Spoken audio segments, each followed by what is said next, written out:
샬롬, 주님의 이름으로 문안합니다. 이제 완연한 봄 날씨를 지나 여름이 성큼 다가오는 것 같습니다. 그런데 여름만 아니라 코로나까지 더 가깝게 다가오고 있는 상황인데요. 더 조심하고 기도하기 원합니다. 오늘도 4월 21일 수요기도회 말씀을 나누도록 하겠습니다. 먼저 기도하겠습니다. 사랑의 주님, 우리를 창조하시되 하나님의 형상을 따라 창조하시고 우리 안에 하나님의 거룩한 성품을 허락하시니 감사합니다. 그러나 고난이 올 때에 우리 안에 깃들어 있는 잠재력을 발견하지 못하고 어리석은 선택을 하고는 합니다. 오늘 말씀을 통해 우리 안에 깃든 하나님의 형상과 하나님의 성품, 그리고 하나님의 능력을 다시금 발견할 수 있도록 임재하여 주옵소서. 예수님의 이름으로 기도합니다. 아멘. 먼저 성경 본문을 찾아보겠습니다.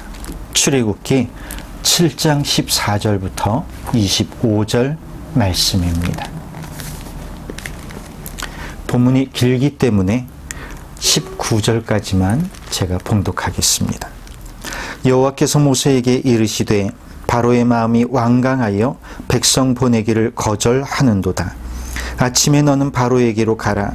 보라, 그가 물 있는 곳으로 나오리니 너는 나일 강가에 서서 그를 맞으며 그 뱀 되었던 지팡이를 손에 잡고 그에게 이르기를 히브리 사람의 하나님 여호와께서 나를 왕에게 보내어 이르시되 내 백성을 보내라. 그러면 그들이 광야에서 나를 섬길 것이니라 하였으나 이제까지 내가 듣지 아니하도다. 여호와가 이같이 이르노니 내가 이로 말미암아 나를 여호와인 줄 알리라. 볼지어다, 내가 내 손의 지팡이로 나일강을 치면 그것이 피로 변하고 나일강의 고기가 죽고 그 물에서는 악취가 나리니 애국 사람들이 그 강물 마시기를 싫어하리라 하라. 여호와께서 또 모세에게 이르시되 아론에게 명령하기를 내 지팡이를 잡고 내 팔을 애굽의 물들과 강들과 운하와 못과 모든 호수 위에 내밀라 하라. 그것들이 피가 되리니 애굽 온 땅과 나무 그릇과 돌 그릇 안에 모두 피가 있으리라. 아멘. 오늘 본문 말씀은 출애굽 당시에 애굽에 내려진 첫째 재앙에 대해 말해주고 있습니다. 여기서 저는 두 가지 중요한 사실에 주목하게 됩니다. 첫째는 우리 믿음에 있어서 경험의 중요성에 대한 것입니다. 17절에서 하나님은 이렇게 말씀하셨습니다. 여호와가 이같이 이르노니 내가 이로 말미암아 나를 여호와인 줄 알리라. 네, 그렇습니다. 내가 이로 말미암아 나를 여호와인 줄 알리라는 말씀이 초점입니다. 이 말씀만 놓고 보면 우리가 어떤 사건으로 인하여 하나님을 인정하게 되는 그 경험의 중요성에 대해 이야기하는 것 같습니다. 우리가 하나님을 인정하게 되는 것이 그냥 말씀만 듣고 받아들이게 된다면 얼마나 좋을까요? 그런데 보통은 말씀을 듣는 것만으로는 실생활 속에서 하나님을 인정하게 되는 것은 쉽지 않은 것 같습니다. 경험은 아무리 얘기해도 과하지 않을 만큼 우리 믿음의 성장에 있어서 중요한 요소입니다. 그런데 오늘 본문 속의 상황은 우리가 믿음 생활을 하는 중에서 일어나는 문제가 아닙니다. 지금 하나님은 이스라엘 백성들을 보내기가 싫어하는 바로에게 보내는 최후 통첩의 말씀을 전달하시는 중입니다. 그러면서 그 뒤에 하시는 말씀은 내가 내 손의 지팡이로 나일강을 치는 순간 그것은 피로 변하고 나일강의 고기가 죽고 그 물에서는 악취가 나서 애굽 사람들이 그 강물을 마시지 못하게 될 것이라는 경고의 말씀입니다. 그런데 그것으로 끝나지 않고 애굽의 모든 물과 모든 강과 운하와 모든 호수가 다 피가 될 것이라는 것입니다. 그렇게 되기 전에 너는 내 백성을 보내라는 경고의 말씀입니다. 쉽게 이야기하면 너는 피를 보기 전에 하나님을 인정하고 회개하라는 말씀입니다. 조금 무서운 말씀이죠.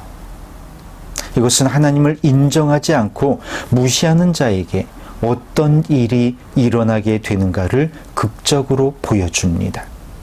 우리 주변에 하나님의 말씀을 경시하거나 교회와 하나님의 종을 괴롭히는 사람이 있다면 그를 위해 기도해야 할 것입니다.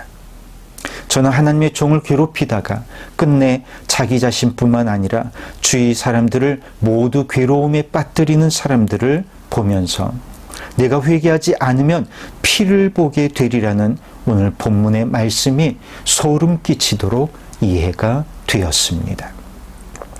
그런데 이것을 제 개인의 경험이라고 볼 수 없는 것이 우리 주변에 저와 비슷한 경험을 한 사람들이 너무나도 많다는 사실 때문입니다. 여호와가 이같이 이르노니 내가 이로 말미암아 나를 여호와인 줄 알리라고 말씀하신 것이 이해가 됩니다. 경험이 우리의 믿음을 만듭니다. 때로 아픈 경험이나 고통스러운 경험이 올 수도 있지만 그 경험이 나의 믿음을 더욱더 견고하게 해준다면 그것은 오히려 복된 경험이 아닐는지요. 그러나 내가 가는 길을 그가 아시나니 그가 나를 단련하신 후에는 내가 순금같이 되어 나오리라는 욥의 고백처럼 우리의 경험을 통해 믿음이 단련되어지는 저와 여러분이 되기를 원합니다. 둘째는 그러나 우리의 믿음을 무속신앙과 같은 수준의 믿음이라고 생각하면 큰 오해라는 것입니다. 무속신앙에도 기적이 있습니다. 무속신앙에도 신비한 일들이 일어납니다. 마치 전지전능한 신인 것처럼 앞날을 예측하기도 하고 과거의 일들을 맞추기도 하며 심지어는 병을 낫기도 합니다. 오늘 말씀 20절에서 22절의 말씀을 보면 하나님의 약속대로 그가 피를 보았음에도 불구하고 그 마음이 완악하여지고 그 말을 듣지 않게 되는 이유가 나오는데요. 그것은 바로 애굽의 요술사들이 자기의 요술로 물을 핏빛으로 만드는 사술을 행하였기 때문입니다. 그러나 사술의 한계는 무엇입니까? 그럴듯하게 흉내는 낼 수 있지만 강물을 원상복귀시키거나 죽은 사람을 살려낼 수는 없다는 것입니다. 마귀는 파괴의 신이지 생명의 신이 아니기 때문입니다. 정말 그들이 능력이 있다면 그 물을 먹을 수 있는 물로 만들어야 했지만 그들은 그 물을 더 나쁘게 만들었을 뿐입니다. 오직 하나님만이 생명을 창조하시고 죽은 자를 살리시는 참 하나님이심을 믿으시기 바랍니다. 그렇습니다. 우리는 하나님의 능력을 어느 정도나 믿고 있습니까? 하나님은 무속신앙이나 사술을 행하는 자들의 신과는 다른 진정한 하나님이심을 믿으십니까? 하나님이 모세를 선택하시면서 힘도 잃고 말주변도 잃어버린 그를 선택하신 이유에 대해 뭐라고 말씀하셨습니까? 내가 막대기와 같은 너를 선택한 것은 내 능력으로 이스라엘 백성들을 구원하였다는 것을 보여주기 위함이라고 말씀하셨습니다. 아직도 내게 능력이 없는 것에 절망하고 있습니까? 아직도 내게 힘이 없어서 걱정입니까? 그것은 하나님의 의도를 잘 모르는 원망입니다. 나는 능력이 없어도 괜찮습니다. 하나님이 능력이 있는 분이기 때문입니다. 나는 연약해도 괜찮습니다. 하나님이 강한 분이기 때문입니다. 오늘 생명의 삶 묵상 에세이를 보면 시비스킷이라는 영화에 대해 이야기해 줍니다. 실화를 바탕으로 한 영화는 경제 공황이라는 암울한 시대에 사람들에게 희망과 즐거움을 주었던 경주마 시비스킷에 대한 이야기입니다. 시비스킷은 최고의 혈통에서 태어난 말이 없지만 몸집이 너무 작아서 경주말로서는 자격이 없는 조롱말이었습니다. 그러나 그 말의 가능성을 알아본 조련사와 마주 그리고 기수의 노력으로 시비스킷은 기량이 날로 좋아져 결국 모든 경마 대회를 휩쓸고 승승장구합니다. 그런데 시비스킷의 승리의 비결을 묻는 기자들의 질문에 마주는 의외의 대답을 합니다. 지금 시비스킷은 자신이 세상에서 가장 큰 말이라고 생각할지도 모릅니다. 중요한 것은 시비스킷 스스로 자신을 작다고 여기지 않는 한 계속해서 놀라운 일을 해낼 수 있다는 사실입니다. 이 이야기는 우리에게 참으로 놀라운 사실을 깨닫게 해줍니다. 전능하신 하나님의 자녀이면서도 세상 사람들의 편견과 환경에 눌려 스스로 아무것도 할 수 없는 존재로 여기면서 살고 있는 그런 크리스천이 얼마나 많이 있습니까? 혹시 지금도 창조주 하나님이 주신 생명과 은사를 최대한 개발하지 못하고 두려움에 떨고 있다면 자신이 누구인가를 생각해 봐야 합니다. 세상 사람들은 시비스킷을 불쌍한 말이라고 조롱할지도 모릅니다. 자기가 어떤 존재인지도 모르면서 그 볼품없는 말이 자기가 최고의 품종인 줄 알고 착각하고 살아가는 광대라고 말이죠. 그렇지만 그것은 반대를 위한 반대일 뿐입니다.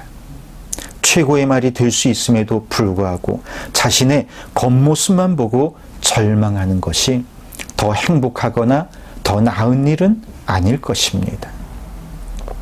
우리는 하나님의 권능에 힘입어 당당함을 가져야 할 줄로 믿습니다.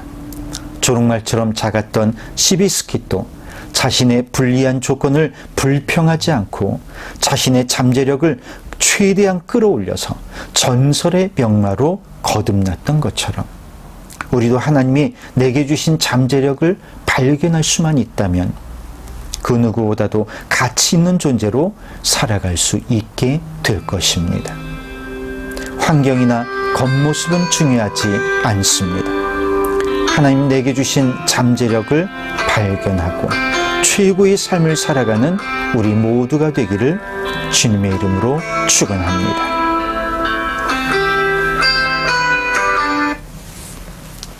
기도하겠습니다. 사랑의 주님, 우리를 누구와도 다른 특별한 존재로 창조하시니 감사합니다. 우리에게 주신 놀라운 능력을 발견할 수 있도록 인도하여 주시고 내 겉모습이나 환경에 굴복하지 않고 하나님이 허락하신 최고의 삶을 살아가는 우리 모두가 되게 하여 주옵소서. 우리 주 예수 그리스도 이름으로 기도합니다. 아멘. 그렇습니다. 우리는 피의 재앙을 통해서 하나님을 경험했던 애국 사람들처럼 되지 않고 우리의 잠재력을 최고치로 끌어올려 주시는 능력의 하나님을 경험하는 저와 여러분이 되기를 주님의 이름으로 축원합니다. 그럼 주일날 기쁜 얼굴로 만나도록 하겠습니다. 감사합니다.